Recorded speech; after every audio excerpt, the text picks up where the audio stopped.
Ito na. It's Sunday na tayo mga lods. Sagimoto. Ngayon is uwi na tayo balik na tayo ng base natin sa bahay. Pabalik na kami ng Antipolo with the Kamote crew. Time check, it's around 11 a.m. Umalis kami dito sa Ocanos 21 Beach Resort. Ride safe at sana payapa ang daan pag-akit ng Marilaki, wala masyadong ulan. Sana at walang aberya na mangyari pa uwi. God bless at ride safe mga lods. Kita kits. Bye bye.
Nung malapit na ako sa Rinarica, may naramdaman ako sa preno ko sa harapan na wala.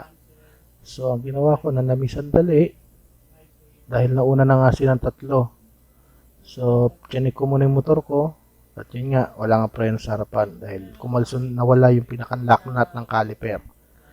So, ginawa ko, nagpagas muna, tapos tinanggal ko yung yung caliper, yung brake pad pala, tapos sinabayan pa ng lobat ng aking action cam kaya hindi ko na nakuhanan. So, yun lang mga lods. Ride safe. At by the way, inabot din pala ulan sa buso-buso. Pero safe na kauwi sa bahay, kahit mabagal lang. Yun lang mga lods, ride safe. Mga siguro mga ilang kilometro lang from Sampaloc to Kogyo. Yun lang lods mga